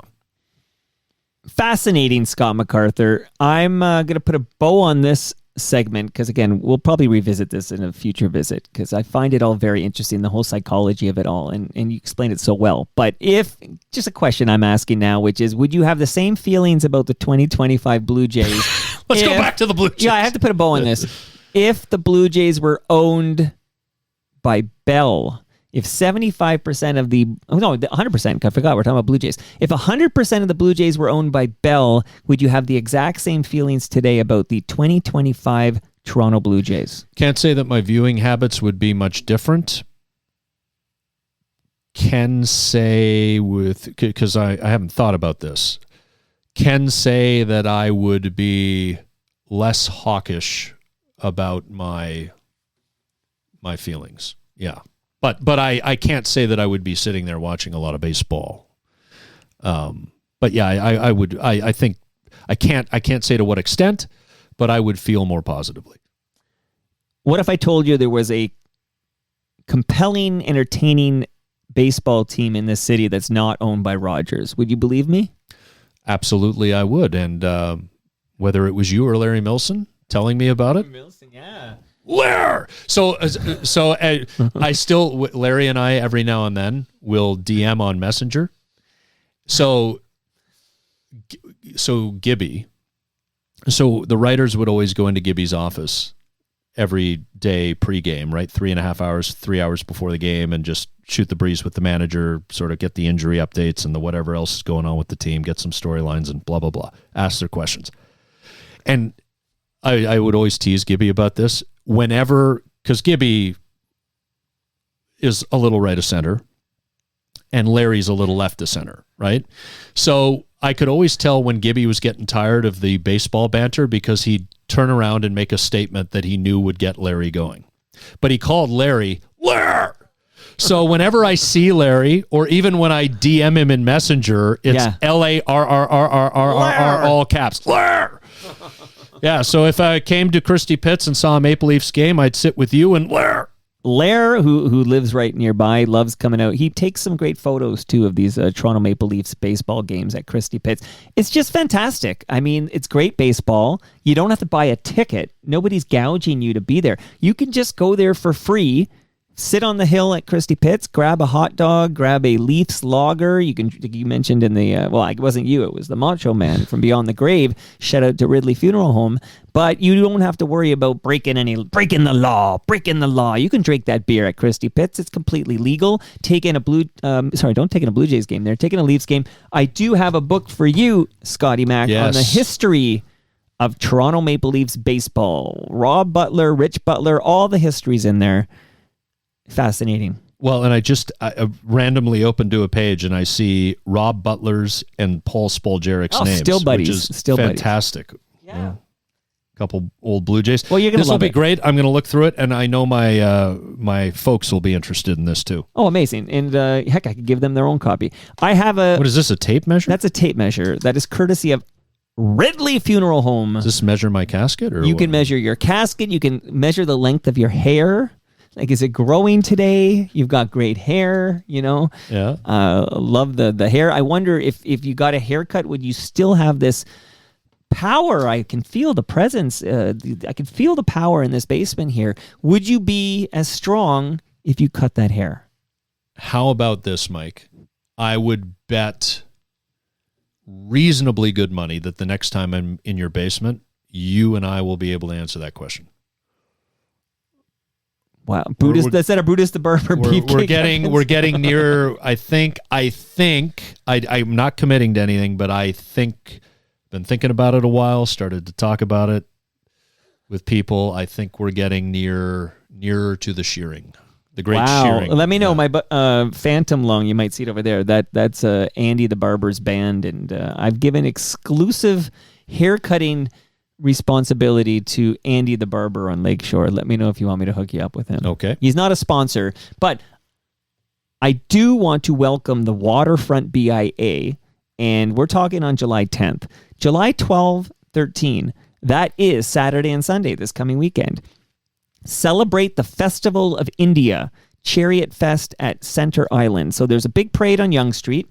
The Chariot Fest celebrations then move to Center Island on Toronto Island there for the rest of this weekend coming up. It's open and free for all, and it's something for everyone to do. There's a diverse mix of celebrations and fun. So check out the Festival of India Chariot Fest at Center Island this weekend. Got it, Scotty Mac? Love it. Quick hits, because I'm trying to keep this at 2 hours because I have a bunch of stuff going on here. But What do you have, like a life or something? I do have a life. What are you, crazy? Do love talking to you, though. By the way, we talked music earlier, and I took a note to ask you if you ever bump into Ashley McIsaac when you're hanging around Nova Scotia there. But he's probably on Cape Breton. I haven't yet. Well, but I will take a selfie. Home, I will take a selfie with him if I ever... Take a selfie with him. I think you guys would hit it off. But I also, next time you have a long road trip, I want you to listen to Ashley McIsaac's Toronto Mike debut, which recorded in, I think it was in May. Ashley McIsaac on Toronto Mike was bananas. You got to hear it. So just tell me next time you have a road trip, you're going to listen. Well, to I'm Ashley driving McIsaac. back in early August, so I'll do it. Ashley and I got to McIsaac. listen to the Brunt and others Dave Steeb episode. Well, let me ask you about that real quickly here, since you brought it up here. We're doing some mop up here. But yes, I just recorded with the two gentlemen behind the social media account Today in Blue Jays History. Have you ever seen this account on... well, it was on Twitter. It's still on X, but I don't go there anymore. But it's on Blue Sky. Do you know what I'm talking about? Today in Blue Jays History. I remember it before I shut down my X? my account with the Cybertruck owners company. But but I haven't followed them on Blue Sky. Maybe I will. I should. Check them out on Blue Sky. Yeah. They were in the basement, and we had Stephen Brunt joining us from Newfoundland, and we were talking about Dave Steeb and making the case for Dave Steeb to be in baseball's Hall of Fame. Do you, Scotty Mac, think Dave Steeb belongs in Cooperstown? I'm the wrong guy to ask because I'm hugely biased. Dave Steeb was my mom's favorite pitcher. Dave Steeb is the answer to a question I've posed to others before. He's my answer to the question, if you could teleport back in time to one day or one night and watch an athlete in their prime, who would you pick? And I would pick Dave Steeb. I would ask and hope to be able to watch Dave Steeb pitch a baseball game one more time in his prime. Wow. I adore Dave Steeb. I adore everything about Dave Steeb. I love the fact, it probably wasn't best that he rolled his eyes at some teammates and would get frustrated, but I always felt that he cared. Right? And maybe he wanted to be perfect. It wasn't the best way to express it, always, showing up your teammates. But if it's coming from a good place, wanting to be the best, wanting to win today, we've all got to pull our weight.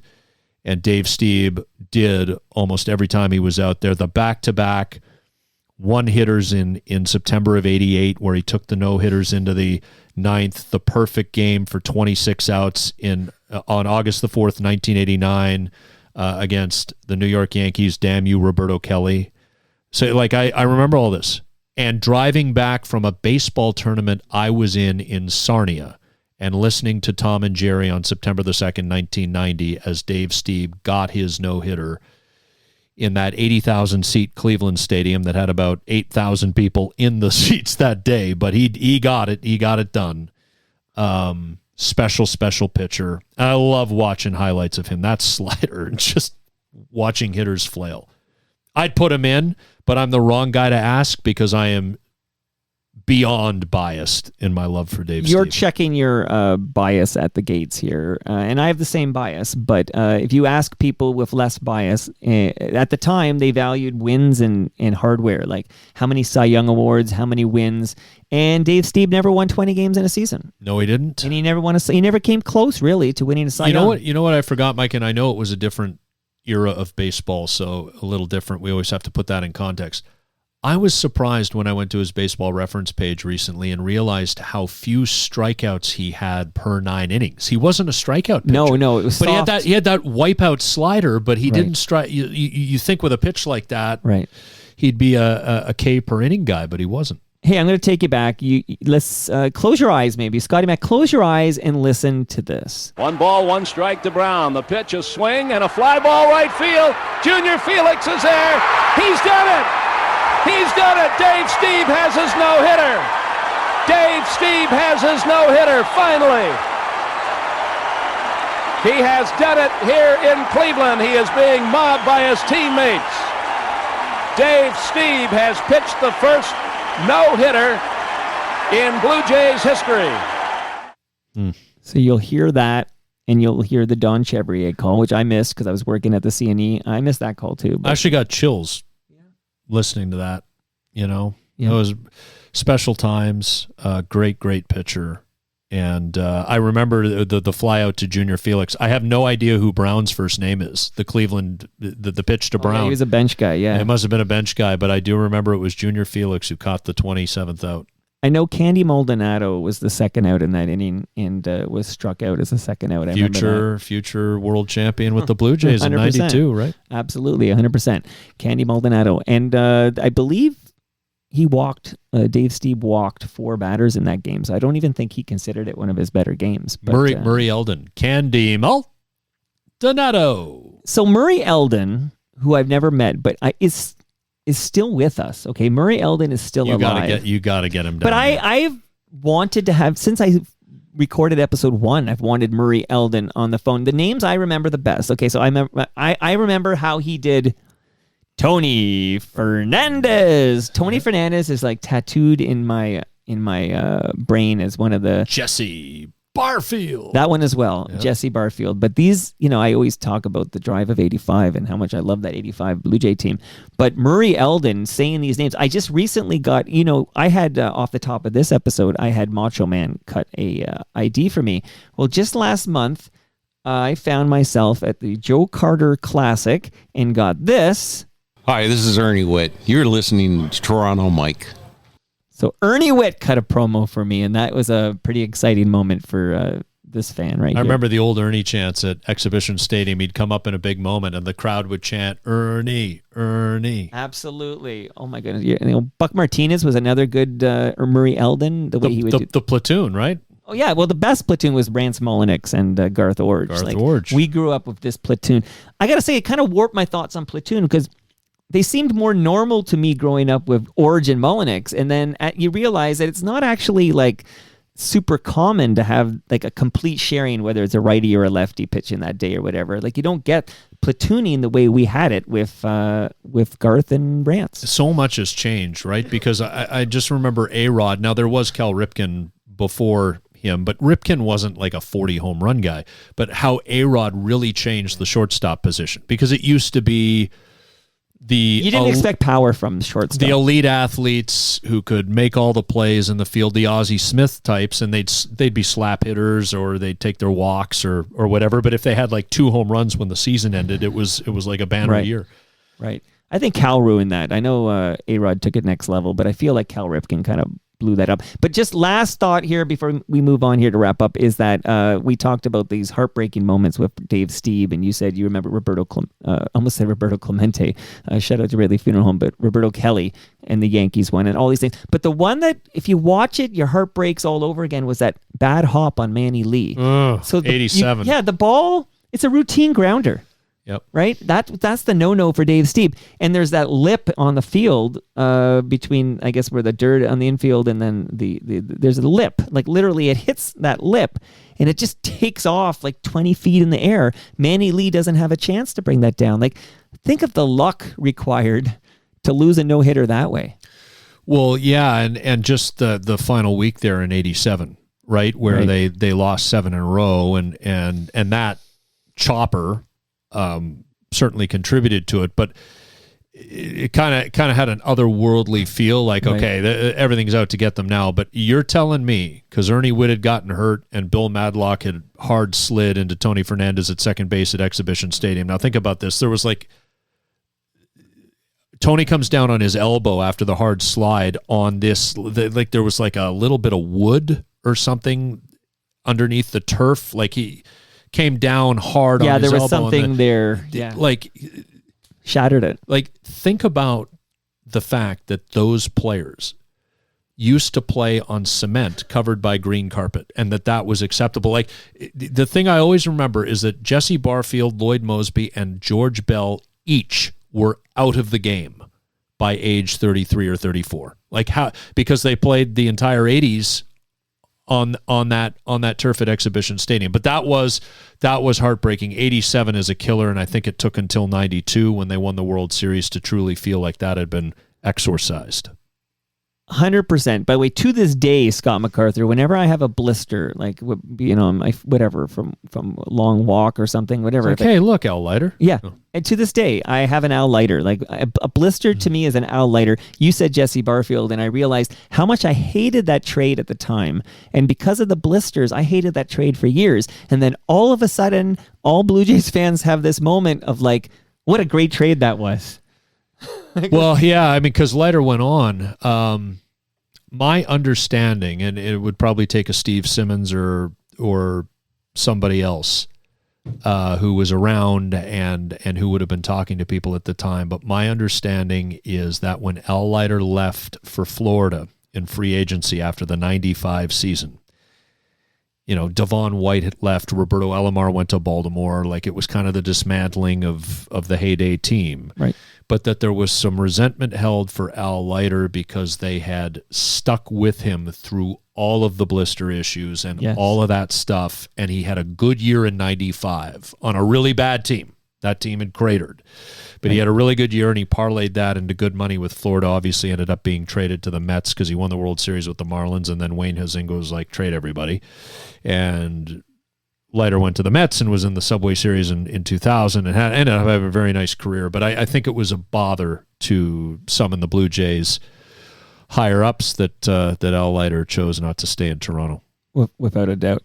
Last question, Scotty Mac, and this won't be the last time we talk because I just love talking to Scott MacArthur. I don't care who knows it. I'm putting that on the public record, okay?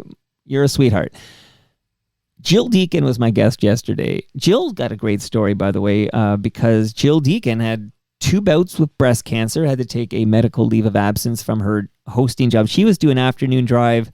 When you were doing afternoon drive, she was on Here and Now on CBC Radio 1. And then she suffered from long COVID. So for 2 years, it was the worst. She talks about it. But she made a decision, kind of like you, a lot like you now. You need to listen to Jill Deacon. There's a lot of parallels, actually. Hopefully you never have to, battle cancer or long COVID. But she talks about a decision she made to walk away from hosting afternoon drives in Toronto and finding happiness. And she gave, it was a great conversation. But Reshmi Nair used to fill in for her on Here and Now when Reshmi was with CBC. Reshmi Nair, who is a great FOTM, who was wonderful on this program. I don't know what you can say, and I asked Jill this, and she wasn't saying anything, and she's a friend of Reshmi's, but Reshmi Nair was let go from 1010, where you were working. You were co-hosting The Rush with her, The Rush with Reshmi, and honestly, this is somebody I like as a person, Reshmi Nair. I think she's a fantastic broadcaster, but she has seemingly disappeared from the public realm when she left the 1010 airwaves, in that I text her to see how she's doing. She doesn't reply. That doesn't mean much. A lot of people don't reply to my texts. Ha ha ha. But is Reshmi Nair okay? What happened there? It's been years now. What a strange Toronto mystery that she seemingly disappeared and she was in the public eye for so long. Yeah, I mean, all I can offer is the truth, which is that I don't know. I would also say that if I did know, which I don't, but if I did, whatever's going on is for her to share if and when she wants to do that. So it wouldn't be my place to share even if I did know. But the truth of the matter is I don't. And a lot of that, Mike, is to do with the fact that when I left. I pulled away from the industry. So I remember when you reached out to me, and you said, hey, you want to come on? I said, well, just so you know, like I'm not able to help you with any of the goings on or the scuttlebutt because I've pulled away. I maintain some close friendships with people who are still in the industry, but we are friends, and we talk about life and our interests, and we share memes and articles and gripe about the state of the world and the country to our south, and all of that. So I really have no handle on it. I hope that she is well. I hope that she is enjoying whatever it is she is doing and wherever it is she is at. And it is true. She's cool and a very good broadcaster. And I echo the sentiments. Rashmi, if you're out there, we just hope you're happy. That's all. We hope you're happy. Well, a couple of quick hits. One is that if you are chatting with Stu Stone in your baseball league, you cannot have a reasonable discussion with Stu Stone about the baseball decisions made by Atkins. Stu Stone and Atkins are very close, and I can tell you this, and I say this again with the Jays actually playing interesting, entertaining baseball, doing very well right now, but Atkins can do no wrong in the eyes of Stu Stone. Are you aware of this? I'm aware, and what's funny is that in our nerdy league group chat, Jay's stuff comes up because there's a healthy Toronto or Canadian contingent in the league, lots of Americans too, but so baseball stuff comes up, and we'll say, especially last year when things weren't going well, we'd say, oh, this or all that, and he would always, before I knew about the friendship, I was always like, I remember a couple times I'm like, is Stu being serious? Because Stu's a comedian. He's a funny guy, right? Sure. So I'm like, is he being serious or is he being funny? And if he's being serious, like, is he friends? Is he friends with Ross? Right. He's definitely and I friends find with out, Ross. of course, that he is. Very good friends. Do you own a copy of Blowing Up, Jamie Kennedy and Stu Stone's album? Do you own a copy of this? No. Okay, you got to check it out. The big song is Circle, Circle, Dot, Dot, and then there's another banger called Rollin' with Saget. Would Bob Saget. Would Stu crush me if I pointed out that the photo of him on the front of the CD here, this wasn't made yesterday, was it? I'm not saying you've aged, Stu. I'm not saying you've aged. I'm just saying it wasn't yesterday, was it? It was not yesterday. Stu's fantastic. Stu, I hope the trade we made the other night makes your team in our nerdy league that suddenly Toronto Mike is involved in, even though he doesn't have a team. He seems to hear about it from everybody. I hope it makes your team better. $100, Mike at torontomike.com, and I'll tell you the two people in that big trade with Aaron Judge there. That's all it takes. Scotty Mac, thanks for doing this, buddy. Always great to see you, and maybe we'll do it again very, very soon. And does that mean I'm going to visit you in Nova Scotia? Dude, the invite's open. Always. It's just, you got to get yourself out there. Yeah, can I bike there? No, I guess that would take a couple of weeks. Maybe. You would be insane, but you could. If I had that kind of time, okay, these are all things I need to consider. Yeah. And that brings us to the end of our 1,728th show. Go to torontomike.com for all your Toronto Mike needs. Much love to all who made this possible. That's Great Lakes Brewery, delicious fresh craft beer. FOTM's only drink Great Lakes, brewed right here in southern Etobicoke. Palma Pasta. Jamie and Terry, they're going to get that Palma Pasta lasagna. I've got one in the freezer for you.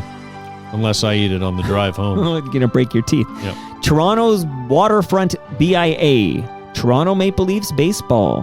RecycleMyElectronics.ca. Building Toronto's Skyline. And Ridley Funeral Home. See you all tomorrow night, which is Friday night. It's Toast with Bob Willett. And the guy who co-wrote this song we're hearing right now, Romantic Traffic, Stu Stone? Did I say that? I can't fix that in post. Rob Bruce. I have Stu in the brain this episode. Rob Bruce co-wrote this song. This is Don Pyle in Shadowy Men on a Shadowy Planet. I love Kids in the Hall. See you all tomorrow night for Toast. Be there.